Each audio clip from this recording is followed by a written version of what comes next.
Washington. And now we're going to hear from the Mississauga Food Bank and its CEO, Meghan Nicholls. So, Meghan, please. Thank you, Mr. Chair. I'm here today as CEO of the Mississauga Food Bank, the leader of a network of 55 food banks and food programs in the city of Mississauga. Our vision is a Mississauga where no one goes hungry, and we work to achieve that by providing and promoting access to healthy and appropriate food. For 40 years now, food banks have been around to provide emergency food support to those facing financial poverty. You have relied on us to provide for the food needs of those who are living in financial poverty in our communities. But we, like all food banks, are charitable organizations fueled by community donations. We receive just 2% of our funding from the regional government, with special COVID funding ending this year and the COVID relief funding from the federal government being long ago spent. And it now costs far more to operate the food bank than it did a few years ago. Between the price of food and the price of real estate, living wages to ensure our staff aren't living in poverty, and the increased number of people using the food bank, what used to cost about $3 million a year to operate, to provide for our neighbors, now we need $8 million a year. But I'm here today to speak about the grocery rebate that was part of the budget, intended to give targeted relief to low and modest income Canadians. I want to share a little bit with you about the families who this is targeted to, those who we're seeing at the Mississauga Food Bank Agency Network. We're seeing an increasing number of households. Almost 5% of the entire city of Mississauga now uses the food bank.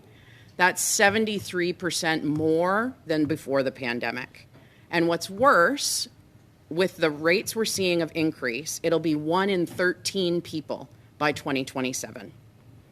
And being the location of Pearson Airport, many asylum seekers and other newcomers land in Mississauga, including many Ukrainian temporary residents, and we are now setting up programs to meet their specific needs, including setting up temporary food banks in the hotels where they are housed by IRCC to ensure they have food in their first weeks in Canada.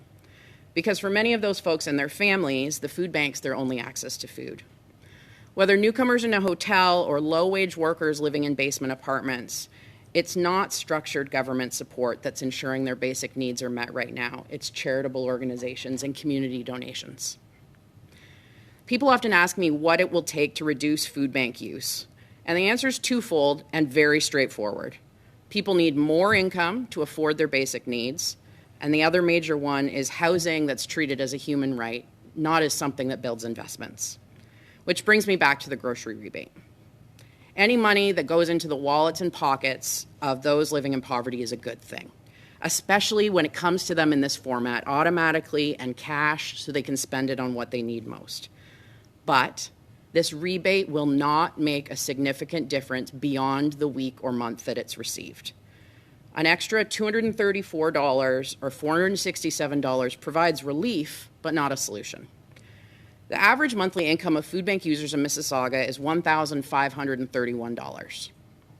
Rent for a one-bedroom apartment in Mississauga is now $2,300, 20% more than this time last year.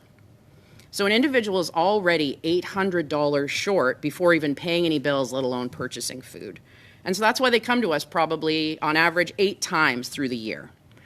And what they need is significant, sustained support as they struggle to afford all of those necessities. And without this, they'll continue to make those impossible choices and sacrifices, even with the charitable support that they receive. And for those suffering in poverty, there's so much more to manage than just finances and balancing expenses, food, rent, medication. We can't underestimate the toll it takes on someone's mental health, their emotional health, their physical health, when they live with constant worry, fear, and stress.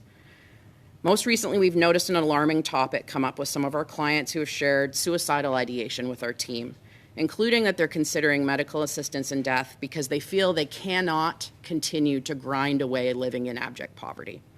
And no one should feel that death is the only way out.